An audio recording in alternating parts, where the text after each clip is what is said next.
아멘. 아멘. 할렐루야. 아멘. 아멘.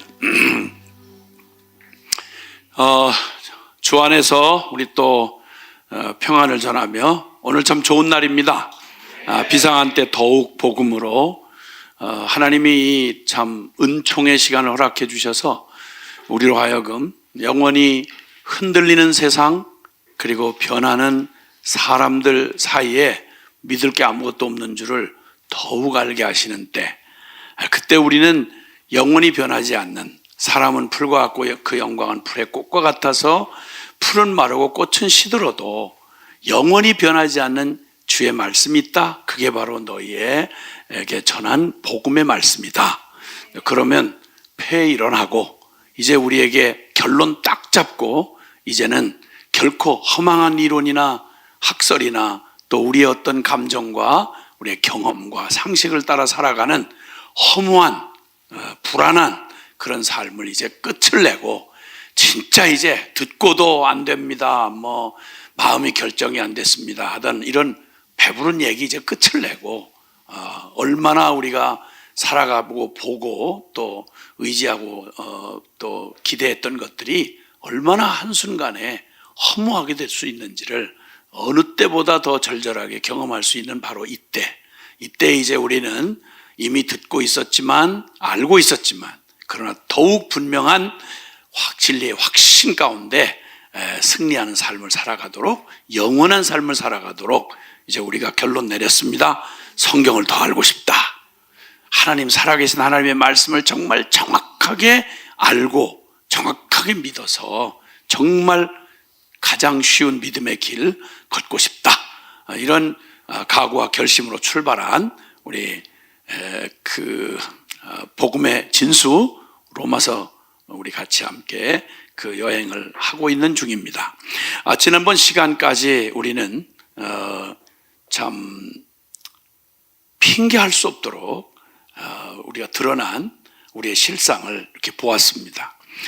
먼저 그 로마서는 그 1장에서 이미 1장 1절에서 17절 사이에 사실 이 로마서를 통해서 말하고자 하는 복음의 내용의 가장 중심되는 내용들을 결론처럼 이미 딱 선포하고 정리해 주고, 그리고 그 일이 왜 그러한가를 하나하나 풀어줘가는 가운데 1장 17절에 보면 복음에는 하나님의 의가 나타나서 믿음으로 믿음에 이르게 하나니 기록된 바 오직 의인은 믿음으로 말미암아 살리라 라고 이제 말씀하시면서 복음의 선포를 해 주셨습니다.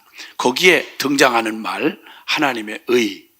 사실은 우리가 긴 생각 없이 우리가 의로워야 하나님 앞에 나갈 수 있어요. 근데 당초에 에덴에서의 그 슬프고 끔찍한 비극이 일어나고 난 뒤에, 범죄를 하고 난 다음에 이 의와 정반대되는 죄에 빠져서 그 비극에서 스스로 헤어나올 수 없는 그 비참한 운명을 그냥 모든 역사와 존재를 통해서 이렇게 증거되었고 우리가 보고 알고 있습니다. 개인의 삶에서도 마찬가지고요.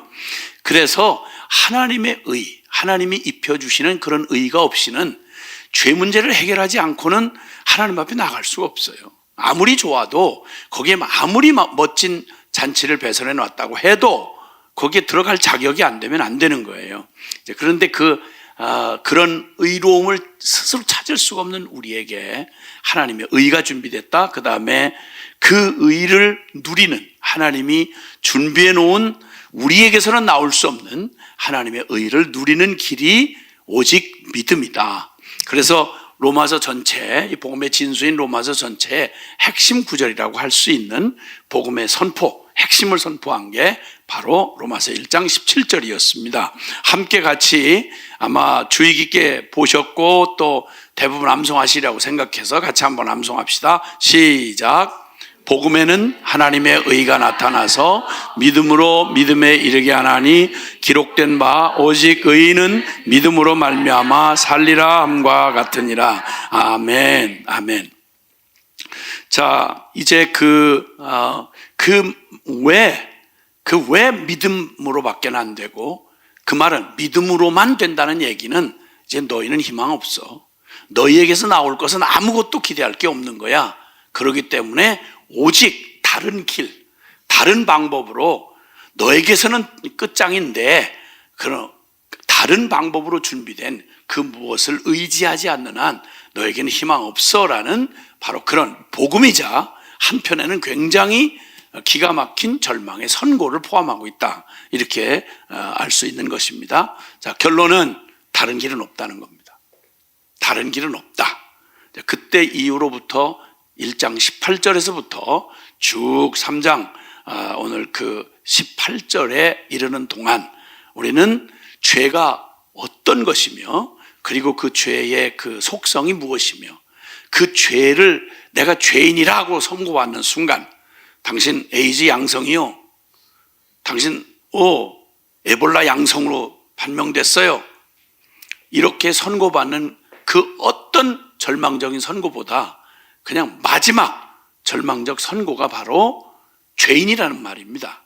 근데 이 죄인이라는 말을 하도 교회에서 우리가 너무 쉽게 쓰고 감상적으로 써요. 감상적, 심지어는 감상적으로까지 죄인이라는 말을 쓰고 있다 보니까 죄인이면서 전혀 죄의 위기감이 요만큼도 없고 자책감도 없고 회개할 필요도 어디 여기 손마디 하나 부러진 것만큼도 심각하게 생각하지 않아요. 그러니까 죄인이라고 치고요. 맞아요. 죄인 아닌 사람 어디 있어요?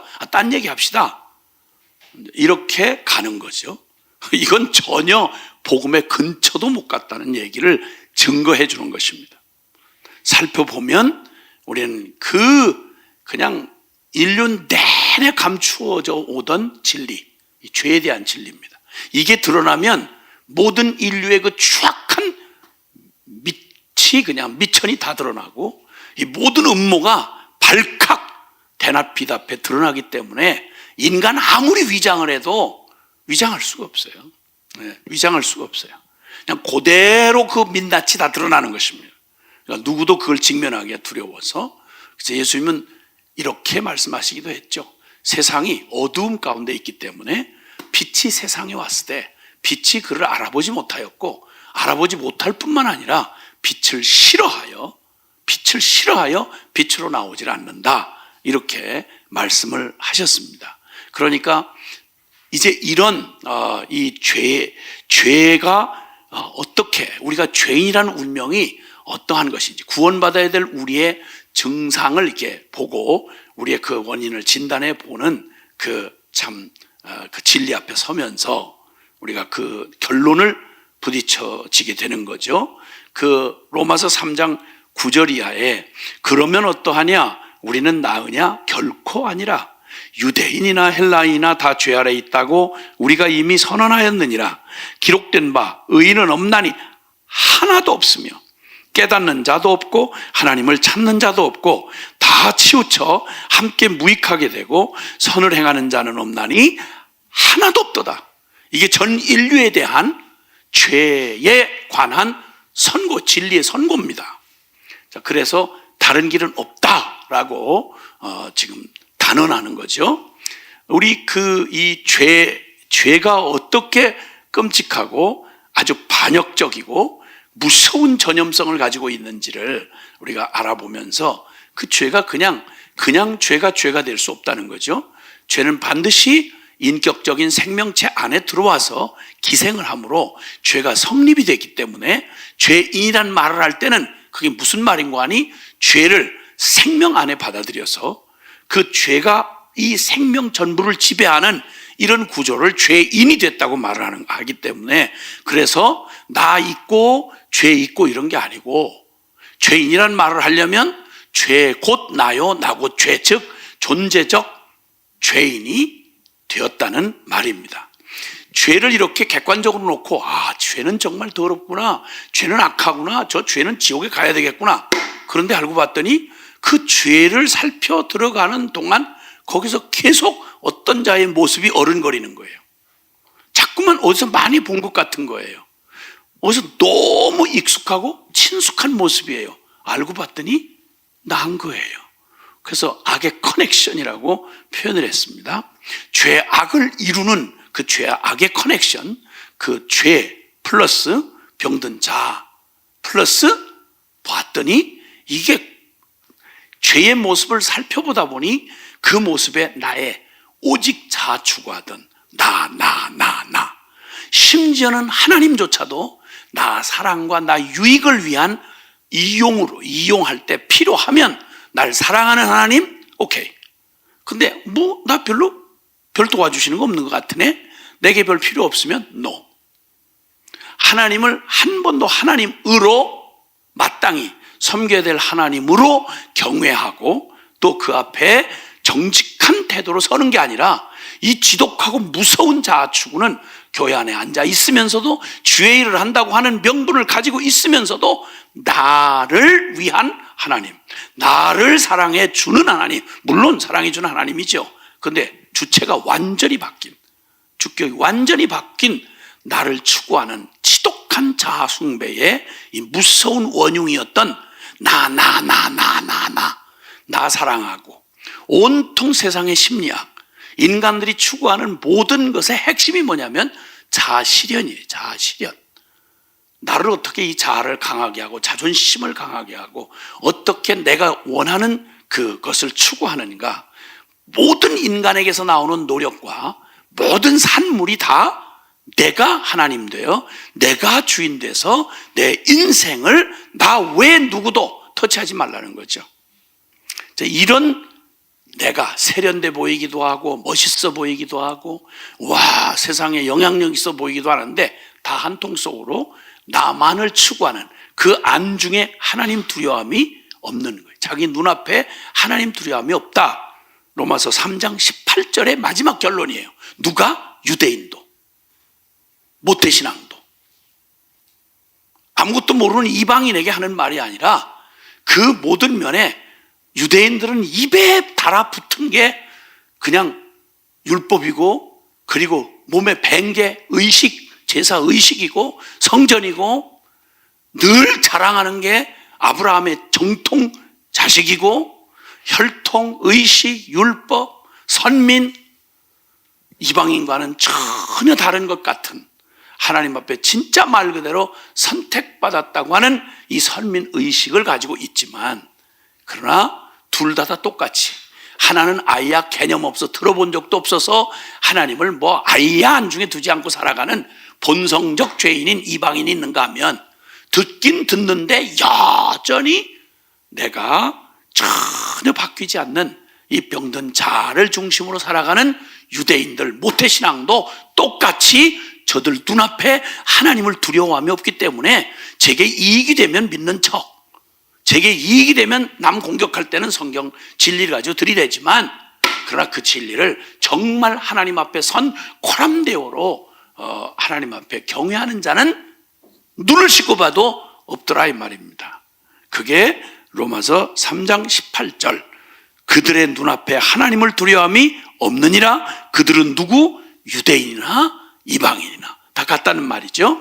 그래서 이제 죄를 그 무섭고 끔찍한 죄, 옳고 그름, 선과 악, 그리고 또 죄와 의, 이거 그냥 누가 특별히 교육을 받지 않아도 벌써 보면 우리는 누가 설명하지 않아도 저것들 진짜 그냥 두면 안 돼 이러고 막 사회적으로 공분을 하고 막 정죄하고 판단하는 걸 보면 분명히 의식이 있다는 거예요. 정확하진 않지만 분명히 악보다는 선이 옳고 죄보다는 의가 옳다는 정도의 개념은 있는 거예요. 그럼에도 불구하고 뻔히 알면서도 선을 택하는 게 아니라 제 이익을 위해서는 선이든 악이든 상관없어요.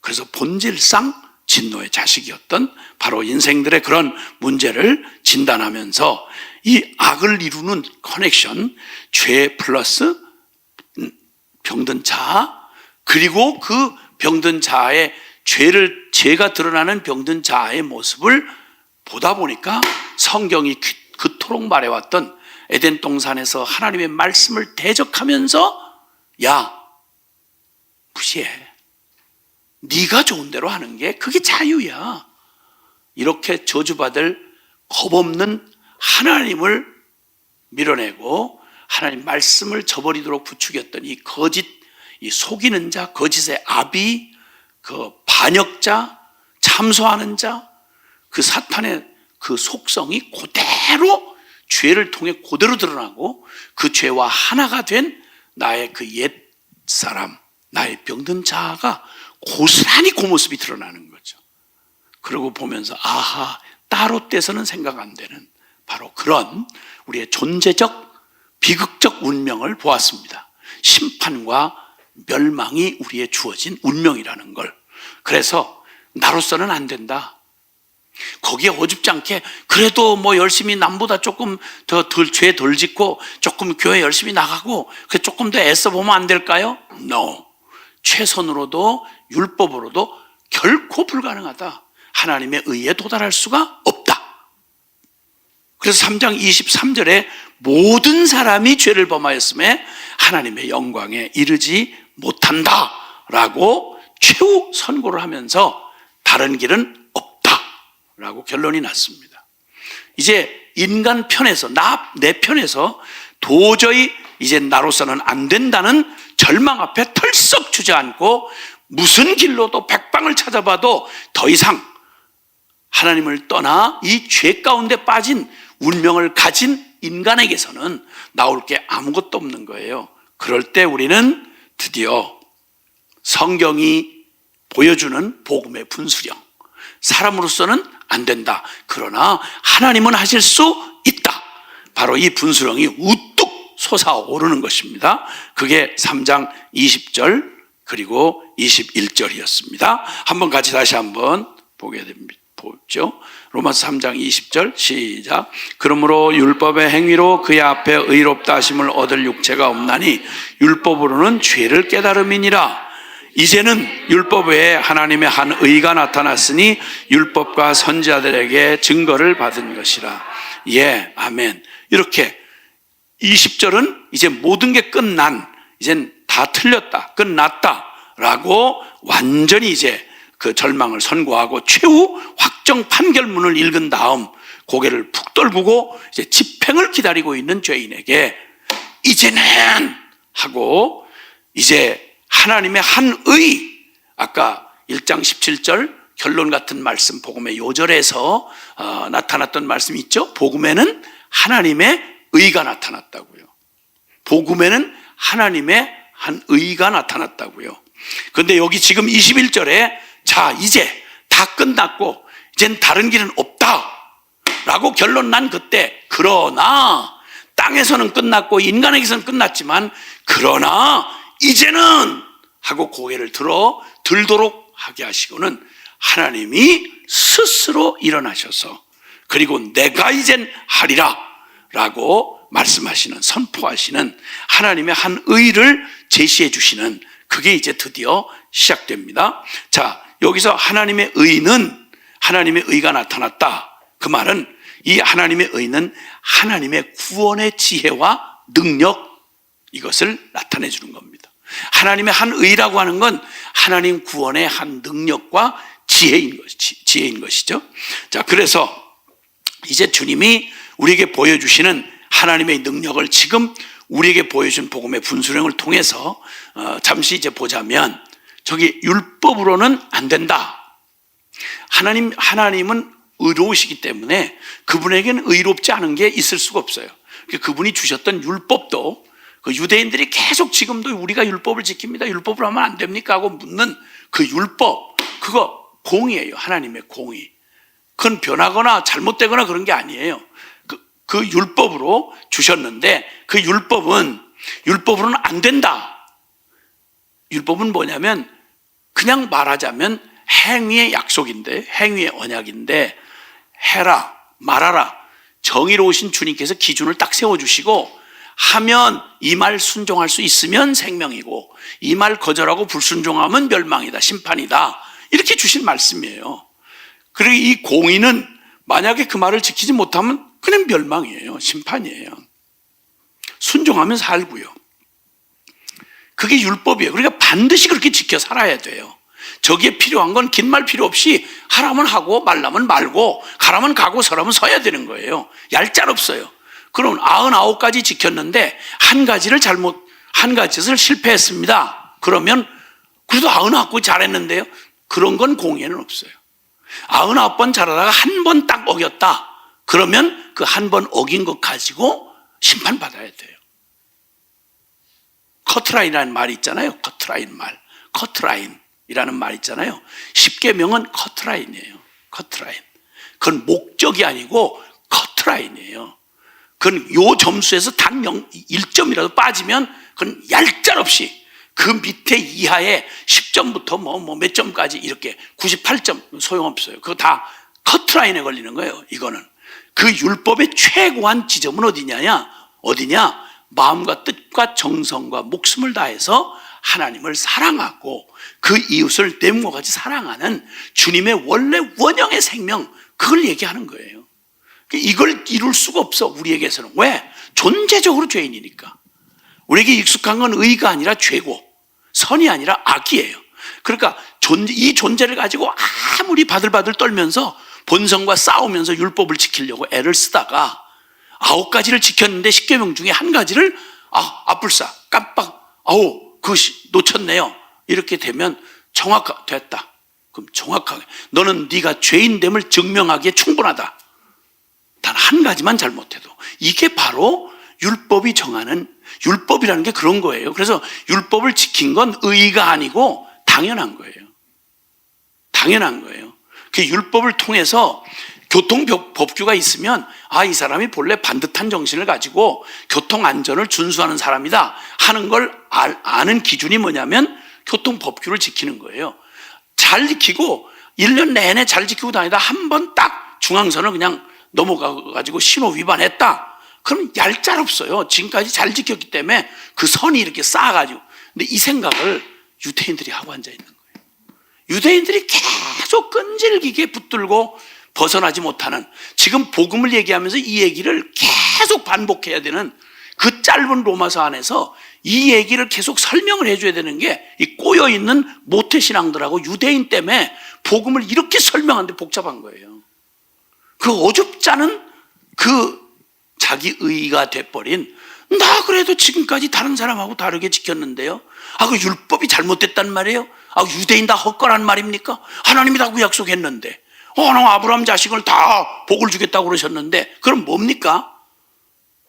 이런 어린애 같은 짓을 하는 거예요. 아브라함에게 약속한 믿음의 전제를 한 약속이에요.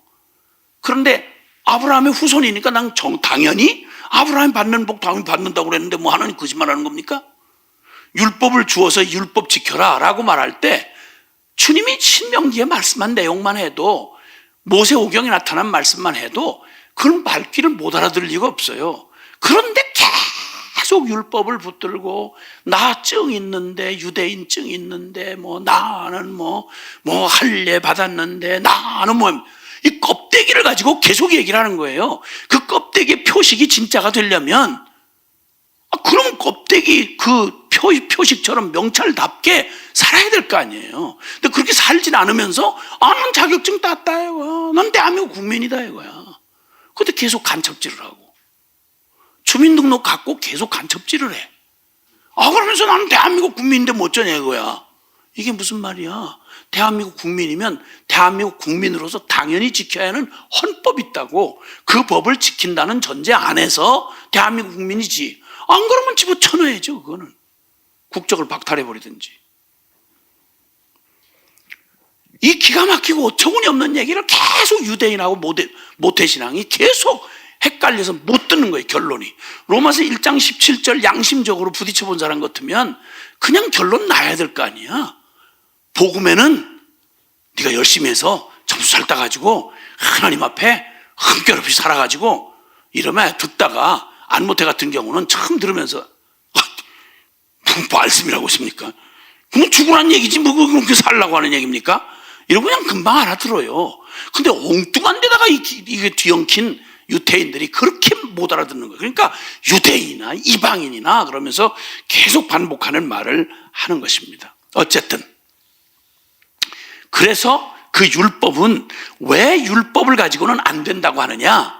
율법이 잘못된 게 아니라 율법을 지킬 수 없는 존재적인 죄인인 네가 아무리 율법을 가지고 흉내를 내고 아무리 그걸 한다고 해도 네가 항상 한 번도 빈틈없이 율법의 요구를 네가 다 지킬 수 있는 거 아니지 않냐? 그럼 입을 막아야지. 그런데도 계속 그래도 나는 남 모르는 율법을 가졌는데, 나는 신학 학위를 가지고 있는데, 그게 너하고 무슨 상관이냐? 너하고 반드시 지켜야 되는 거야. 행위가 필요해요. 그런데 그것 가지고는 도저히 그거 가지고는 안 되니까 이제 판결 받은 거예요. 율법으로는 죄를 깨닫게 할 뿐이다. 율법의 기준을 딱 세워주고 나니까 어줍잖은 유대인 자존심, 어줍잖은 그냥 모양으로 그 예식했다 주님, 나는 예배했다 하는 말이 얼마나 그게 거짓되고 가증한 것인지를 율법 조문에 부딪힐 때마다 안 되는 거예요. 안 되는 거예요. 그 역사 전체를 통해서 증명했잖아요. 이스라엘이 증명했잖아요. 성전 가운데 놓고 얼마나 우상숭배로 더럽혔는지, 율법을 가지고 있으면서 얼마나 이스라엘 안에 불법과 포행과 간음과 그 악독함이 이방인보다 더 더러웠다니까요. 그런데 종교적인 모습을 가지고 있는 거야. 그럼 오늘날 교회 안을 좀 들여다보자고요. 우리의 내면 안을 좀 들여다보자고. 우리가 복음의 교리를 좀 안다는 거 하고, 바깥 세상에서 있는 거짓말, 사기, 분당, 거기다가 막 권모술수 있어요, 없어요? 교회 안에 우리의 삶 속에 그런 거 있어요, 없어요? 근데 그게 저기 바깥에 있는 사람은 우리하고 무슨 차이예요? 그것도 교리들이 될 거야? 우리는 영원 속죄를 받았기 때문에, 우리는 단번에 구원을 받았기 때문에. 그건 걱정하지 말고, 교리 걱정은 네가 하지 말고. 너 그렇게 하고 하나님 만날 수 있겠어? 마태복음 7장 21절 이하에 나더러 주여 주여 하는 자가 다 천국에 들어갈 것 아니요, 오직 하늘에 계신 내 아버지의 뜻대로 행하는 자라야 천국에 들어간다라고 말하는 거예요.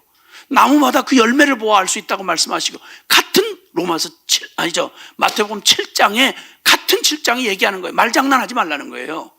나무는 설명이 필요한 게 아니라 열매를 맺으면, 그게 사과나무는 사과를 맺으면 사과나무인 줄 알고 됐고, 좋은 열매를 맺으면 좋은 나무, 나쁜 열매를 맺으면 나쁜 나무인 줄 알면 되지. 그걸 뭐 연구가 필요하냐? 그걸 뭐 논문이 필요하냐 그거? 주여 우리가 그래도 귀신 쫓아내고, 주여 우리가 능력도 행하고 선자 노릇도 했는데요. 입 닥쳐라. 난 너를 도무지 알지 못하니 이 불법을 행한 자야, 떠나가라. 주님이 하신 말씀이에요. 말씀을 듣고도 똑같이 복음을 못 들은 사람은 그만둬 놓고도 똑같이 듣고도 운명이 갈라진다. 그게 마태복음 7장 마지막의 얘기예요.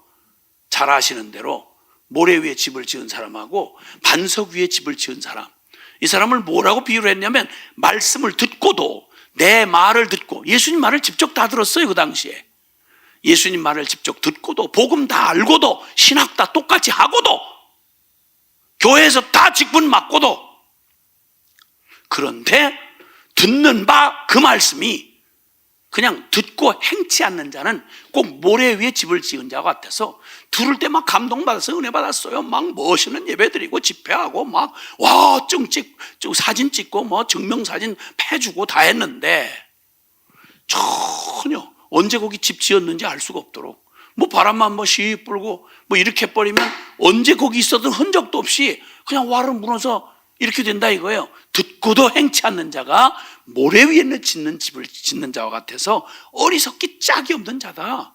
그러나 지혜로운 자는 반석 위에 집을 지어가지고 들은 바 결단하고, 그 들은 바의 생명의 말씀에 자기 자신을 전부로 걸어서 순종을 하는 거야. 그걸 가지고 살아가는 거예요. 그렇게 하는 사람이 지혜롭지 않냐? 아무리 생명의 도라지만 그걸 듣기만 하고 그렇게 행치 아니하면 생명이 어떻게 너하고 상관이 있겠느냐? 이거 어려워서 못 알아듣겠어요? 유치부 학생도 알아들을 거 아니에요, 이거. 근데 그렇게도 그때 서기관, 바리새인, 장로, 대제사장들 다 듣고 거품 물고 그 말하다가 양심에 찔리니까, 처음에는 못 알아듣겠다고 하다가 못 알아들어서 못 알아듣나요? 듣기 싫으니까 안 듣는 거죠. 그 나중에는 핑계 알 수 없이 드러나니까 그 말하는 진리 대신 예수님을 십자가에 못 박아 죽여버렸단 말이에요. 이게 주여 주여 하던 모태신앙이요, 유대인들이 하던 짓이다 말이에요. 그 얘기하는 거예요. 행위로 하면 율법으로는 안 돼. 율법 자체가 틀린 게 아니라 네가 그걸 살아낼 만한 존재가 아니야 그 말이에요. 그럼 어떡해? 뭘 어떡하긴, 심판받으면 되지. 근데 그 심판 받아야 되는 건 우리 운명이고, 우리를 지으셨던 하나님이 그냥 사랑하사 이제는 무슨 책임도 아니고 의무도 아니고 빚진 것도 아니고 그냥 주님이 스스로 일어나셔서 주님께서 너희는 가만히 있으라, 잠잠히 있으라, 너희는 오늘날 가만히 서서 홍해바다 앞에서 자신들의 꼬라지하고 저 홍해 바닷물을 보고 결론 딱 내고 큰일 났다, 죽게 되었다, 왜 우리를 끄집어냈느냐 이러던 이 어리석은 이스라엘 백성들이 잊고 있었던, 하나님이 지금 출애굽하는 걸 뻔히 지금 금방 그렇게 끌려 나와서도 생각 속에 하나님이 없어요. 그러다 보니까 또 날 보고 바다 보고 안 된다 이거야. 우리 죽게 됐다 이거야. 왜 죽이려고 끌어냈냐 이거야. 그때 주님께서 모세를 통해서 하시는 말씀, 뭐 그렇게 심오한 신학적 표현 안 하세요. 뭐라고 그러시죠? 너희는 가만히 서서 네가 언제는 덜 많아서 지금 출애굽하고 나오는 거냐 네가 지금? 처음부터 다 하나님도 할 수 없는 걸 하나님이 하시는 거 아니냐? 그럼 가만히 좀 있어라. 가만히 좀 있어라. 무슨 주접에 지금 계산기 들이대면 네가 뭐 할래? 계산기 가지고 너 할 만한 실력이 있냐? 아니 그럼 계산 나왔다고 치자. 해결할 능력 있어? 어떻게? 홍해바다 네가 갈를래? 달인 올래? 가만히 있어. 오늘 너희는 가만히 서서 너희를 구원하시는 여호와의 구원을 보라. 아멘. 보라. 그 얘기예요. 그 주님께서 너희는 가만히 있어. 이제는 내가 하겠어. 어떻게? 하나님의 다른 의, 하나님의 한 의를 준비하셨다는 거예요. 그게 로마서 1장 17절에서 말하는 복음에는 하나님의 의가 나타났다. 그런데 저 의는요, 하나님의 의 중에 기본적인 건 공의예요. 율법을 통해서 나타난 공의예요. 공의는 눈은 눈이고 이는 이고 죄짐은 심판받고 그거예요. 그게 공의예요. 근데 그 공의로 해서는 살 길이 없으니까 공의 외에, 그러나 공의를 충분히 충족하고도 남는 공의의 한 다른 하나님의 의를 준비해 놓으셨다. 그러니까 비밀이에요. 이게 비밀이에요. 그 하나님의 복음에 나타난 하나님의 의는 일반 상식 가지고는, 인과응보의 상식 가지고는, 하나님 없는 인간들의 이 차원에서는 도저히 생각해낼 수 없는 하나님 차원의 전능하시고 하나님이신 선하신 하나님만이 이뤄내실 수 있는 바로 그 하나님의 의를 말하는 거예요. 그 의가 복음의 의라고 할 수 있다면 그 의의 특징이 뭐냐? 그것은 율법이 반드시 그렇게 지켜 살아야 하는 명령을 주는 율법이라면 이 복음의 의는 그 하나님의 계명대로 살 수 있게 하는 의다 이 말이에요. 그렇게 살아가게 하는 의다 이 말이에요.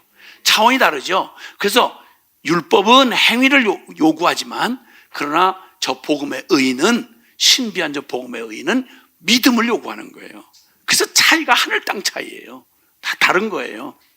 자, 그러면 그 두 가지의 뚜렷한 특징이 이렇게 반드시 지켜 살아야 되는 계율을 준 것이 율법이라면 복음의 의는 그 계율을 살 수 없는 자에게 살아갈 수 있도록 해주는 의, 살아서 움직이는 생명의 성령의 법이 되는 그 말이 바로 복음의 의가 되고, 근데 이것은 바로 율법은 내가 주체라면 저 복음의 의는 주체가 바로 하나님이 주체가 되시는 거예요. 그렇게 살게 하는 하나님이 주체가 되는 거고, 율법은 내가 살아야 하는 내가 주체가 되는 거예요. 근데 나로서는 안 되니까 율법은 안 된다는 거고, 그래서 이제는 다른 하나님의 한 의를 준비해 놓으셨다, 이 결론에 이르는 거예요. 여기까지 이 결론에 이르렀을 때 복음의 분수령으로 뚜렷하게 너는 안 된다, 그러나 하나님은 하실 수 있다. 이제 알겠니? 너는 안 된다, 그러니까 하나님은 하실 수 있다. 그러면 남는 건 딱 하나다. 모든 일은 내가 다 할게. 내가 하는 그 일에 너는 믿음으로 참여하기만 해라. 배에 타라. 배는 내가 만들 테니 너는 타기만 해라. 이 말이에요. 그 얘기예요. 그러니까 여기서 말하는 복음에 나타난 오직 의인은 믿음으로 산다 할 때 이 믿음이란 우리가 생각하는 따위에 이거 잘못 명확하게 안 하면요, 복음을 아무리 들어도 말짱 도루묵이에요. 교회 안에서 믿음 쓰는 말이 혹시 그렇게 쓰지 말아야 되겠지만, 혹시 긍정의 힘, 적극적 사고방식, 내가 긍정적인 생각을 하고 내가 최선을 다하고 이걸 믿음이라고 많이들 알고 계시는데, 복음의 핵심이 되는 이 믿음은 그런 말하고는 하늘 땅 뒤집어 놓은 것만큼이나 의미가 달라요. 전혀. 복음에서 말하는 믿음은 행함의 반대 개념이에요. 그래서 행위로는 안 된다, 오직 믿어야 된다라는 말은 행위와 믿음을 짬뽕할 수가 없다고요. 그런데 이 믿음을 내가 나 열심히 믿을 거예요, 내가 힘을 다해 볼 거예요, 난 믿음이 좋아요, 이렇게 하는 유의 흔한 말, 그 믿음이라는 개념하고 복음이 말하는 믿음이라는 개념은 질 자체가 전혀 섞일 수가 없는 거예요. 이걸 못 깨달으면, 이건 복음이 아니고는 정확한 복음의 이 도리를 알지 못하면 아무리 애를 써봤자 내게서 나오는 믿음이란 이해가 다 그거밖에 안 돼요. 이걸 못 벗어나면 십자가는 날마다 이게 장식용이고 그저 구원의 확신용, 그 무슨 구원인지 모르지만 하여튼 구원의 확신용, 이거밖에 안 되는 거예요. 그러니까 로마서는 그냥 컬컬할 때, 그냥 흔들흔들할 때 그래서 구원을 확신해 주는, 내가 이렇게 한번 구원받은 건 뭐 영원히 구원하다, 이거 뒷받침해 주는 구원론 정도로만 로마서를 이해하는 수가 많았더라 이 말이에요. 이건 핵심을 그냥 빠뜨리고 잃어버린 얘기죠. 굉장히 중요한 얘기죠. 자, 그래서 이제 이 결론이 여기까지 왔다면 이제 복음 안의 비밀을 이제 드러내셔야 할 시간이에요. 도대체 하나님은 어떻게 이런 하나님의 의라고 하는 이 일을 이뤄냈을까? 하나님의 의를 어떻게 이뤄내시는가? 라고 하는 복음의 비밀이 바로 이제 복음의 분수령을 통과하면서 이제 드러나게 됩니다. 3장 24절부터 로마서 3장 24절부터 26절까지요. 로마서 3장 24절부터 26절입니다. 시작. 말미암아 하나님의 은혜로 값없이 의롭다 하심을 받은 날, 하나님이 그의 피로써 믿음으로 말미암는 화목제물로 세우셨으니 이는 하나님께서 길이 참으시는 중에 전에 지은 죄를 간과하심으로 자기의 의로우심을 나타내려 하심이니 곧 이때에 자기의 의로우심을 나타내사 자기도 의로우시며 또한 예수 믿는 자를 의롭다 하려 하심이니라. 아멘. 아멘. 아멘. 자, 이제 이 복음에 가장 딜레마가 있다면, 하나님이 우리를 사랑하시고자 하는데 문제는 이 죄인이 돼버린 우리가 머리끝에서 발끝까지 우리가 나라고 철석같이 믿고 내 존재가 되어버린 나의 병든 자아는 그냥 말 그대로 악의 커넥션에 붙들려 있는, 악의 커넥션에 붙들려 있는 바로 그런 운명이에요. 그래서 결국은 나는 죄 없이는 설명이 안 되는 병든 자아요. 그리고 병든 자아는 하나님의 대적자인 진노의 자식인 사탄에게 고스란히 사로잡혀 있는 거예요. 그러니까 죄인으로 이게 본질적으로 하나님 앞에 진노의 자식이라고 하는 이 운명, 죄인이라고 하는 운명을 가지고 태어나서 죄의 노예로 살다가, 그러니까 죄에 질질 끌려다니는 죄의 종으로 살다가 결국 죄와 함께 심판받는 게 바로 내가 태어나서 나라고 알고 있고 내가 지금 주체가 돼서 살아가는 죄인이 된 나라고 하는 운명이란 말이에요. 근데 그 나를 주님이 이제 구원하시기 위해서, 주님 나를 어쨌든 하나님 그 죄로 말미암아 빚어진 결과는 하나님과 영원히 끊어진 거죠. 그러니까 구원을 분명하게 말하면 하나님을 만나야 살아요. 가지가 끊어진 가지가 살아남는 건 접붙임을 당해야 그 진기를 바라서 살 수 있다고 말이에요. 그러니까 하나님 없는 얘기, 구원, 뭐 하나님 없는 무슨 도덕적인 삶, 하나님 없는 사회를 뭐 정의롭게, 이런 말은 있을 수가 없는 얘기라니까요. 그 모든 얘기는 뭘 전제로 하는 거 아니? 하나님과 우리가 함께 해야 되는 거예요. 임마누엘 할 수 있어야 되는 거예요. 근데 천국과 지옥보다 먼 얘기가, 존재적으로 거룩하신 하나님이, 존재적으로 거룩하다는 말은 죄를 요만큼도 존재적으로 받아들이실 수가 없는 분이에요. 그런데 우리는 존재적으로 죄인이야. 그러면 천국과 지옥이 먼 것보다 못하지 않게 하나님과 죄인인 우리 사이가 영원히 해결이 불가능한 가장 먼 거리란 말이에요. 이걸 해결해야 되는데, 딜레가 뭐냐면 하나님 전능하시니까 무에서 유를 창조하실 분일 수 있으니까 뭐든지 하실 수 있어요. 근데 하나님 못하는 게 있어요. 그분은 죄를 용납하실 수가 없어요. 그럼 어떻게 하면 좋아요? 나는 사랑하는데 내가 곧 죄고 죄가 나니, 나를 사랑하여 구원하려니 죄를 심판해야 되겠고, 죄를 없애야 되니까 죄를 심판하자니 내가 죽겠는 거야. 왜? 나고 죄고 나니까. 그러니까 이걸 공의로 했다가는 해답이 안 나오는 거예요. 그래서 그런데 하나님은 의로움을 포기할 수는 없고, 그러니까 이게 딜레마란 말이에요. 내 죄는 심판하시면서, 죄는 그냥 없앨 수가 없거든요. 심판을 해야 되는 거, 하나님의 의로. 그 하나님의 심판을 하자니 내가 죽겠고, 심판을 안 하면 영원히 하나님과 함께 할 수 없고, 이게 딜레마란 말이에요. 이걸 해결해야 되기 때문에 비밀이에요. 우리를 구원할 수 있는 게. 그래서 십자가의 복음은, 육에 속한 사람은 아무리 학문적으로 지적으로 탐구하고 뭐 논리적으로 꽤 맞춰서 되는 일이 아니에요. 이건 우리의 차원을 넘는 하나님의 수준의 이야기이기 때문에. 아멘. 네. 성령께서 가르쳐 주셔야 되는데, 내용은 알고 보면 너무 단순해요. 그냥 들어도 알 수 있잖아요. 아이들도 알아들을 수 있죠. 예. 죄가 내 안에 있으면 하나님 나를 사랑해야 되겠는데, 하나님은 본성상 죄를 심판하시는 분이야. 내가 하나님이 나를 만나 주셔야 내가 구원이 이루어지겠는데, 나를 만나 주자니 심판이 일어나야 되겠고, 심판을 하자니 죄곧 나요, 나고 죄니까 내가 죽겠고, 그러니까 심판할 수도 없고 안 할 수도 없고, 그런데 살려내기는 해야 되겠고, 그러니까 주님이 비밀스러운 하나님의 역설적인 구원의 방법을 준비해 내실 수밖에 없는 거였죠. 그게 그 복음의 비밀을 우리는 여기 지금 얘기하면서 26절에 그 고민을 얘기하잖아요. 하나님도 의롭고, 하나님이 죄를 용납한다거나 하나님 그냥 두고 뭐 우리를 사랑했기 때문에 이런다, 이건 그분 존재로 있을 수가 없어요. 그러니까 하나님도 의로우시면서, 하나님 의로우려면 죄에 대한 심판을 하셔야 의로운 거예요.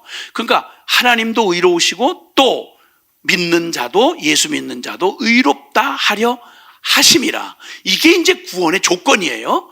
그럼 어떻게 이렇게 하느냐는 거예요. 그 얘기를 24절에 이 딜레마를 해결하시는 주님이 24절에 시작. 그리스도 예수 안에 있는 속량으로 말미암아 하나님의 은혜로 값없이 의롭다 하심을 받았느니라. 하하. 여기서 속량이라는 말이 등장을 해요. 속량. 속량이라는 말은 누군가 스스로 완전히 노예로 팔려가는 저 노예를, 자기 몸값을, 빚을 못 갚아서 노예로 팔려가는, 고대시대에 팔려가는 그를 너무너무 불쌍히 여겨서 그를 해주고 싶어요. 근데 그 공의로 말하면 빚을 갚아야만 나올 수 있어요. 근데 못 갚아, 평생을 다해도. 그래서 그냥 팔려가는 거예요. 그럼 자기 스스로는 구원할 수가 없어. 근데 옆에 사람이 좋은 말로, 아이고 주인님, 그냥 대강 좀 봐줘요. 그 빚 못 갚으면 어떡해요? 그래도 사람 살아야지, 놔주세요. 이건 공의를 무시하는 게 되는 거예요. 그건 안 돼요. 네가 인심 쓰면 네가, 근데 아무나 그렇게 할 수 없어요. 실력이 있어야지. 그걸 갚을 수가 있어야 돼. 돈이면 돈 있는 부자가 그러면 되겠는데, 영원히 해결할 수 없는, 심판 아니고는 해결 못 되는 죄의 빚을 졌다면 누군가 그 생명으로 생명을 대신해서 빚을 갚아줘야 돼. 그래서 그 몸값을 그 사람의 자격으로 다 대신 공의를 충족시켜서 다 갚아주고, 그리고 이제 빚 문서를 딱 찢어버리고, 자 이제 넌 자유야, 이 빚하고는 상관없어, 이렇게 하는 걸 속량하다, 이렇게 말한단 말이죠. 그런데 이 속량이 돈의 속량이면 돈만 주면 되겠는데 영원히 죄가 요만큼도 있어서는 안 돼. 자격이 있어야 되는데 그 자격은 죄가 없는 누군가가 그 죄의 대가인 죽음을, 영원한 심판과 죽음을, 하나님의 심판을 누군가 값을 치러 받아줘야만 가능한 거예요. 근데 아무나 못해. 죄가 없어야 되고 하나님의 영원한 그 자격에, 요구되는 자격에 돼야 되는 거예요. 그래서 이 일은 하나님 수준으로 밖에는 해결 안 되기 때문에, 그렇게 주님이 말하는 자기도 의로우시고 예수 믿는 자도 의롭게 되는 길, 그 길을 선택한 게 세상 인간적인 말로 하면 고륙지책이죠. 그걸 해결하는 길은 심판도 하나님이 하셔야 되지만 그 일을 해결할 수 있는 키도 하나님밖에 없는 거예요. 그러니까 진짜 어떻게 그걸 말할 수 있는 일이 아닌 거죠. 그래서 이제 주님이 준비하신 게 바로 십자가의 도라고 하는 거예요.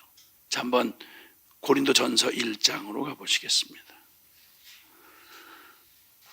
고린도전서 1장 18절. 지금까지 설명한다고는 제 설명이 이걸 바탕으로 하고 있습니다. 고린도전서 1장 18절부터 25절까지입니다. 시작. 십자가의 도가 멸망하는 자들에게는 미련한 것이요 구원을 받는 우리에게는 하나님의 능력이라. 기록된 바 내가 지혜 있는 자들의 지혜를 멸하고 총명한 자들의 총명을 폐하리라 하였으니, 지혜 있는 자가 어디 있느냐? 어디 있느냐? 이 세대의 변론가가 어디 있느냐? 하나님께서 이 세상의 지혜를 미련하게 하신 것이 아니냐? 하나님의 지혜에 있어서는 이 세상이 자기 지혜로 하나님을 알지 못하므로 하나님께서 전도에 미련한 것으로 믿는 자들을 구원하기를 기뻐하셨도다.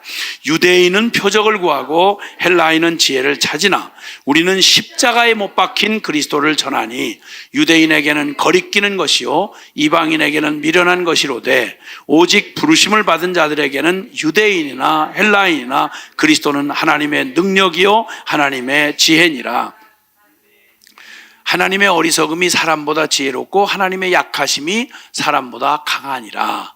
뭐 비교할 수 있는 차원이 다르신 얘기죠. 그런데 그 하나님이 우리의 보기에 미련해 보이고 우리의 보기에 약해 보이는 어떻게 십자가의 얘기를, 십자가를 어떻게 우리에게 주시냔 말이에요. 십자가를 우리 인간의 차원에서 생각할 때 이해할 수가 없는 거예요. 거리끼고 이해할 수가 없고 미련해 보이고. 그런데 십자가의 도가 멸망하는 자들에게는 미련하지만 구원을 얻을 사람에게는 하나님의 능력이라. 그 십자가의 그리스도야말로 하나님의 지혜요 하나님의 능력이다, 이렇게 말하는 거예요. 하나님 구원의 지혜와 능력이 무엇으로 나타나는 거 아니? 십자가의 비밀로 나타났단 말이에요. 아멘. 예. 그래서 이제 주님이 이 십자가의 도를 준비해 놓으시고, 아까 말씀한 앞에 우리 읽었던 로마서 3장 24절 26절에 하나님도 의롭고 그리고 예수 믿는 구원받는 우리도 떳떳하고 의로울 수 있는 방법, 그게 뭔가 했더니 그리스도 예수 안에 있는 24절에, 로마서 3장 24절에 그리스도 예수 안에 있는 속량으로 말미암아 하나님의 은혜로 값없이 의롭다 하심을 받았다. 완벽한 의를 입는데 그걸 그렇게 되기 위하여 하나님이 예수 안에 있는 속량, 예수를 대신 속죄의 어린 양으로 우리가 받고 당해야 될 하나님의 율법 아래 있는 모든 심판과 죄의 값을 몽땅 완전한 자격을 가지고 깨끗이 지불해 주심으로, 그냥 그것도 거저주는 은혜로, 이렇게 하나님이 일방적으로 준비해 놓으신 하나님의 은혜로 값없이, 우리에게는 값없이 하나님이 그 높고 지고하신 하나님의 의를 그대로 얻은 자 되게 하셨다. 결론을 딱 찍어 놓은 거예요. 이 결론을 딱 찍어 놓은 거예요. 이걸 흔들 만한 다른 어떤 것도 없어요. 천하의 성경이 모두가 소리치며 외쳐왔던 하나님의 비밀, 영원히 불가능했던 인류 구원에 이 완벽한 구원을 이뤄내시는 하나님의 지혜와 능력이 바로 이 기가 막힌 한 절에 설명이 되고 있다고요. 예수 안에 있는 속량으로 말미암아 하나님의 은혜로 값없이 의롭다 하심을 얻은 자 되었다. 그게 바로 그리스도를 십자가에 잡아 죽이는 그 끔찍하고 어리석어 보이는 그 일을 통해서 상상도 못할 일을 주님이 치르셔서 우리를 구원해 내셨다 이 말이에요. 아멘. 네, 하여튼 이 엄청난 얘기를 참 감내하기가 우리의 뭐 감정 무슨 뭐 이런 따위로 이걸 감내할 수 있는 얘기가 못 돼요. 그러나 어쨌든 차근차근 살펴보도록 할 것입니다. 자, 고린도전서 2장 6절로 8절도 이것을 비밀이라고 말해주고 있습니다. 고린도전서 2장 6절에서 8절에도 이 심오한 걸 달리 설명할 길이 없는 이 하나님의 심오한 지혜가 담겨 있고 그 전능한 능력이 그대로 드러난 그게 바로 십자가라는 사실을 여기 또 다시 증명해 주는데요. 고린도전서 2장 6절에서 8절 시작. 그러나 우리가 온전한 자들 중에서 말하노니 이는 이 세상의 지혜가 아니요 또 이 세상에서 없어질 통치자들의 지혜도 아니요 오직 은밀한 가운데 있는 하나님의 지혜를 말하는 것으로서 곧 감추어졌던 것인데 하나님이 우리의 영광을 위하여 만세전에 미리 정하신 것이라.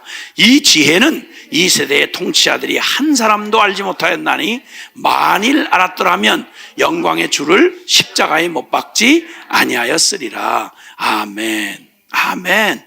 예, 누구도 눈치채지 못한 하나님 수준의 비밀, 그게 바로 우리의 영광을 위하여 우리를 구원하셔서 하나님의 그 영원한 영광의 형상으로 회복되는 그 엄청난 구원을 위하여 만세전에 미리 하나님이 준비하신 것이고, 그리고 그 수많은 역사의 과정을 통해서 주님 전 존재와 역사를 동원해서 하나님이 이뤄내신 그 지혜가 완벽하게 드러났는데 그게 어마어마한 사건처럼 보일 줄 알았는데 세상에 로마의 사형수가 돼가지고 자기 백성들에게 배신과 버림을 받고 뻘거벗긴 채 십자가에 매달려 죽는 예수 그리스도로 나타났으니 세상에 이걸 어떤 놈이 알아보겠어요?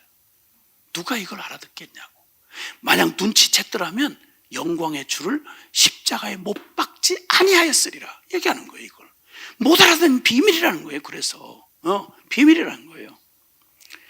그래서 주님의 이 복음의 비밀을 예비하신 이 십자가의 이 십자가의 도를 주님이 이 너무 엄청난 사건이기 때문에 예수님의 그 갈릴 2000년 전 유대 땅에 오신 육신을 입고 오신 예수 그리스도, 가장 초라한 나사렛 청년의 모습으로, 그리고 이단 괴수의 죄목을 뒤집어 쓰시고 로마법에 의해서 사형수로 갈보리 언덕에 뻘거벗겨 가장 비참하게 죽임을 당하고 하나님에게 버림을 받는 하나님의 속죄의 어린 양, 이 초라하고 작은 해프닝 같이 보이는 이 사건이 인류 역사를 BC와 AD로 갈라놓았고, 이게 바로 영원한 복음의 분수령, 사람으로서는 역사 전체를 동원해도 인류의 구원은 꿈도 꿀 수 없었던 그 일을 믿기만 하면 이 어마어마한 하나님의 의가 충족이 되고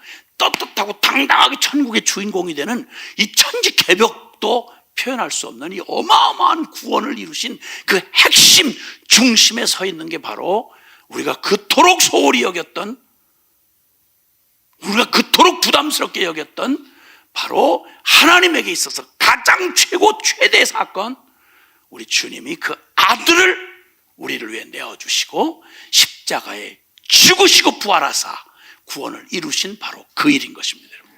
아멘. 이 복음의 핵심인 것입니다, 여러분. 이 복음의 핵심, 이 복음의 핵심을 누구보다 충격적으로 알았던 바로 이걸 반대하고 펄펄 뛰고 받아들일 수가 없으니까요. 유대인 중에 유대인이요, 가말리엘 문화생이요, 쉽게 말하면 율법의 대박사였던, 그리고 가장 열정적이었던, 더군다나 십자가를 그냥 있는 대로, 십자가 얘기하는 놈을 그냥 있는 대로 잡아 죽이고, 그 증인, 확실한 증인이었던 스데반도 때려 죽이고, 그냥 모두 온통 피로 묻혔던 그 미층이 같은 종교경찰 사울이 다메섹에서 주님을 그대로 부활한 주님을 만나고 뒤집어져서 그분에게서 직접 들은 그 얘기, 모든 율법이 말한 바, 그래서 요 외치는 얘기의 감동을 누가 그 농도로 같이 누릴 수 있을지 몰라요. 로마서 3장 다시 우리가 본 거지만 분수령을 외치는 그의 그 가슴을 한번 느껴보자고요. 로마서 3장 21절에 다 이제 끝났는데 21절에 시작. 이제는 율법 외에 하나님의 한 의가 나타났으니 율법과 선지자들에게 증거를 받은 것이라. 그가 외치는 이제는 율법 말고 내가 그토록 자존심을 가지고 유대인의 자존심을 가지고 율법에 목숨을 걸어본 사람으로서 내가 율법이 감히 다다를 수가 없는, 율법은 껍데기요 모형이요 그리고 그림자지만 내가 만난 복음의 실상, 우리가 그렇게 무시하고 짓밟고 죽이려고 하고 천하게 여겼던 십자가의 그리스도야말로 율법 외에 하나님이 마련하신 하나님의 의인데, 율법과 선지자들이 그토록 소리질러 왔던 구약의 모든 그림자와 모형처럼 보이는 그 모든 것들이 다 그냥 하나로 녹아져서 완벽하게 이루어 성취된 게 바로 예수 그리스도 십자가다 이 말이에요. 아멘. 그러니까 그는 말하잖아요. 내가 이제 자랑하던 모든 걸 배설물 똥처럼 여기고 율법, 유대인, 가말리엘 문화생, 바리새인, 하여튼 자랑할 만한 육체적인 자랑할 만한 모든 걸 다 가지고 유대인이다, 율법이다, 할례다, 뭐다, 신학 지식이다, 체험이다, 나올 거 나와봐라, 나보다 더한 놈 나와봐라. 그런데 내가 그리스도를 만나고 나니 그 어리석어 보이고 그 역겨워 보이는 십자가의 진리 앞에 부딪히고 부활한 주님을 만난 뒤에 와, 이 모든 걸 배설물처럼 똥처럼 여길 뿐만 아니라 해악으로 여긴다. 도움이 되는 게 아니라 해악이다. 그러나 이 모든 걸 다 잃어버리고 오직 그리스도를 얻기 위하여 나는 그냥 듣고 감동한 정도가 아니라 얼마나 그 영광스럽고 존귀한지 내가 그 부활의 권능에 참여함을 알려해서 난 십자가의 고난에까지 같이 말만 아니라 사변적 신학 이러는 게 아니라 그 진리에 내 몸을 들여 나 십자가의 그 고난을 같이 체험하고 부활의 영광에 함께 참여하고 싶다. 그리고 갈라디아서 6장 14절 그잖아요. 그러나 내게는 그리스도 예수의 십자가 외에는 결코 자랑할 것이 없다 외치는 거예요. 그 복음의 핵심을 발견한 그의 가슴에 그냥 가슴 떨리는, 모든 성경이 다 소리치면서 선지자와 율법, 그럼 구약 성경 전체가 다 소리 지르면서 맞다 그 얘기야 그 얘기야 그 얘기야, 온 구약이 전체가 다 소리 지르면서 소리치면서 환호하고 그리고 막 그냥 진짜네, 하나님 정말이네, 어떻게 그 일을 진짜 그렇게 하셨어. 여자의 후손으로 보낸다는 얘기가 짐작이 이렇게 되잖아요. 죄 없는 생명이고 그리고 완전한 인간의 몸을 입고 여기에 해당될 분이 예수님밖에 없는 줄 뻔히 아는데 감히 이렇게 오는데 이거 아무리 그래도 아무리 해도 이 죄장아찌 같은 것들, 이 쓰레기 같은 이 인생을, 이것들 세상 살리려고 아무러면 하나님이 사람이 돼? 아무러면 그렇게 죄 없는 분이 죄로 뒤집어 쓰고 심판을 받아? 말이 돼? 그거 있을 수 있어? 받을 수가 없는 얘기예요. 그런데 진짜 이루어졌으니 이 복음이, 이 구약이 말해오던 복음이 그대로 이루어졌다는 이 사실만 해도 다른 모든 기적 체험 이런 거 다 빛을 잃고 이 큰 충격을 받아들일 수 있다면 나머지는 더 이상의 기적이 필요 없죠. 우리 존재하고 사는 자체가 기적이지.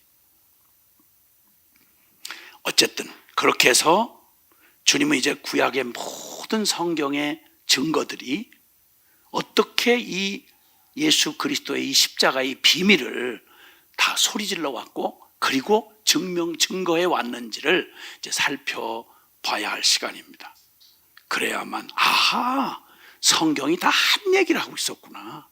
그리고 복음의 핵심이 바로 십자가였구나. 그러니 어린아이처럼 단순하게 예수님을 믿어서 전심으로 예수님을 받아들이고 예수님 나 죽고 예수 안에 살게 된 이 신비한 신앙의 고백을 하게 한 게 이게 그냥 보통 일이 아니라 이거야말로 진짜 그냥 천국을 통째로 얻은 어마어마한 축복이라는 사실을 우리가 알게 되는 거죠. 함께 이 로마서의 여정을 같이 하고 있는 모든 분들에게 여러분 그냥 넘기지 마시고, 자 이제 아무래도 이 성경의 이 증거들을 통해서 하나님이 이 핵심이 되는 이 일을 이루시려고 어떻게 주님이 예언해 오셨고 어떻게 그 일을 성취해 오셨는지, 그 일을 이제 일단 아주 간략하게나마라도 구약의 성경의 증거들을 이제 찾아보는 이런 시간을 또 함께 가질 텐데요. 재밌잖아요. 비밀지도 이렇게 보고 저 보물 찾으러 가는 비밀지도를 갖고 찾아가는 것처럼. 이건 다음 시간에 그렇게 하도록 기도하겠습니다. 네.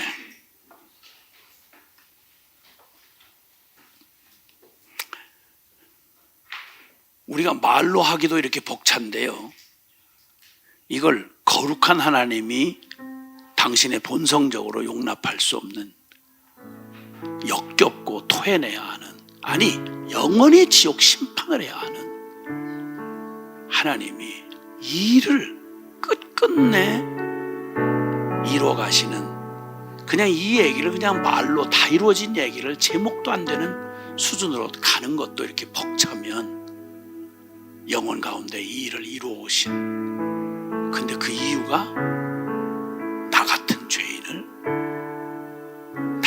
죄인을 향해서 이 일을 이루셨다. 이걸 어떻게 감당을 해야 할 일이죠? 근데 사실이에요. 그게 어떤 역사적 사실보다 더욱 사실이에요.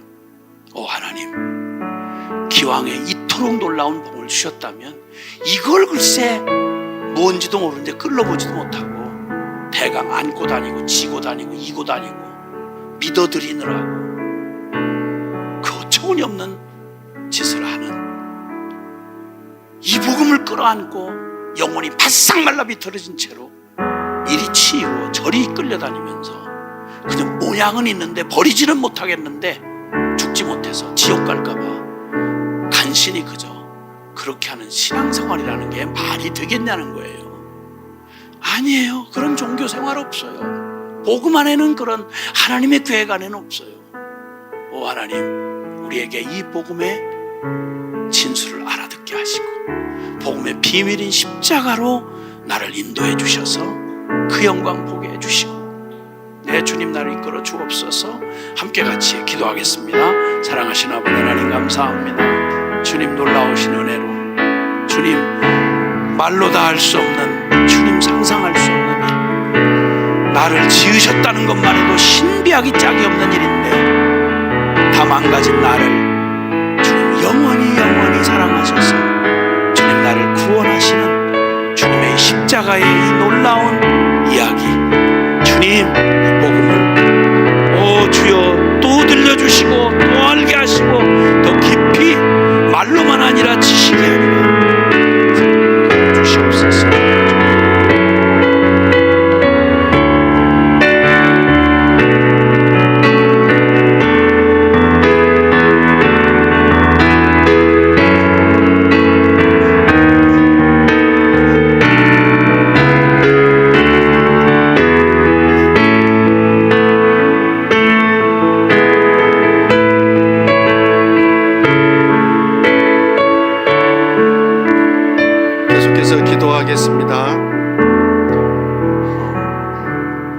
지금까지 성경이 선언한 것과 같이 우리는 소망이 없이 우리의 갈 길은 정해져 있었던 저 지옥 무적행으로 떨어져야 될 존재적인 죄인이었습니다. 우리로서는 방법이 없습니다. 탈출구도 없고 우리가 애쓰고 수고해봐도 거기서 벗어날 일은 없습니다. 주님이 그러나 이제는 대반전, 지금까지 주님이 주신 진리의 말씀을 들으면서 그러나 이제는 이 선포가 나오기까지 주님이 살아계신 하나님이 준비하신 건 우리가 상상할 수 없는 그 일, 당신의 하나밖에 없는 하나님이신 아들 예수 그리스도를 십자가에 잡아 죽여야 되는 일이었습니다. 우리 주님 앞에 그냥 지나가지 말고 하나님이 치루신 이제는 그러나 지옥에 떨어질 인생을 하나님 나라로 옮기시는 일이 어떤 대가가 지불되어져 있고 대가가 지불된 만큼 하나님이 우리를 얼마나 사랑하시는지 말도 되지 않는, 도저히 이해할 수 없는, 그래서 비밀이 되어버린 이 십자가로 우리에게 다가오신 그 사랑, 다시 한번 주님 앞에 물으시고 나를 얼마나 사랑하셨는지, 주님 앞에 또 잠잠히 또 이 의미가 어떤 의미이고 어떻게 이 복음을 받아야 되는지 다시 한번 주님 앞에 간구하시며 기도하며 나아가시겠습니다. 네, 살아계신 하나님 아버지, 정말 감당할 수 없는 은혜, 도저히 이해가 되지 않는, 도저히 상상할 수도 없는, 어떻게 나 같은 저주받은 인생, 내 안에 나온 것마다 죄악밖에 나올 수 없는 죽어만 당한 인생에게 죄고 나곧 죄, 나 스스로는 이 저주받은 인생에서, 이 지옥의 목적에서 벗어날 수 없는 이런 나예요. 하나님, 어떻게 나를 사랑하실까? 어떻게 이렇게 사랑할 수가 있으실까? 사랑하다. 아니, 당신이 하나밖에 없는 아들을 내어주시다니요. 그것도 하나님이신 성자 예수 그리스도를 십자가에 내어주기까지 나를 사랑하시다니, 이게 창세전에 하나님의 그 구원도 계획이다. 어떻게 하나님 아버지, 이제는 내가 너를 건지고 말 거야. 내 너를 그대로 두지 않을 거야. 이제는 내가 할 거야. 아니, 이 의미가 어떻게 다가오는지, 아니, 이 의미가 어떤 건지, 당신의 아들 예수 그리스도를 십자가에 못 박아 죽이셔야만 하는, 아니, 이런 것, 이 어마어마한 사랑이 어떻게 우리의 비전으로 우리가 다 이해하며, 아니, 그래서 비밀이 되어버린 십자가. 살아계신 하나님 아버지, 그 비밀이 너무 커서 내가 볼 수도 없고 만질 수도 없고 너무 어마어마해서 당신의 하나밖에 없는 아들 예수 그리스도를 내어준 그 사랑이 너무 커서 하나님, 그것을 믿는다고 말하지만 무슨 취급을 했는지, 보이지 않는다고 해서 얼마나 싸구려 취급하며 그것을 그냥 내동댕이 쳤는지 다시 한번 진리의 말씀을 들으며 제 심령 안에, 하나님, 이제는 대반전, 대역전, 너 그냥 두지 않을 거야. 이제 내가 할 거야. 이 의미 속에 당신의 아들의 생명이 담겨져야 되는 것을 다시 한번 가슴에 새겨주셔서 감사합니다. 하나님, 이대로 살 수는 없겠습니다. 주님, 이전처럼 돌아갈 수는 없겠습니다. 나의 삶, 나의 모든 전 삶을 동원하여 전심으로 주님을 찾고 찾으며 그 은혜 가운데 달려갈 것을 믿음으로 선포합니다.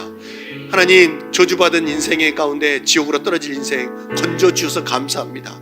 하나님, 기회를 주셔서 감사합니다. 비밀이라고 말하는 십자가의 도 들려주셔서 감사합니다. 앞으로 계속 들려주셔서 하나님, 정말 주님 오실 그날까지 지치지 않고 그 영광 가운데 휩싸여 달려가는 기쁨이 충만한 은혜를 누리는 저의 믿음의 삶 되게 하여 주시옵소서. 우리 가운데 비밀을 계시한 주님, 그 사랑 감사하며 이 모든 것 살아계신 예수 그리스도의 이름으로 간절히 기도합니다. 주님께 영광의 박수 올려드리겠습니다.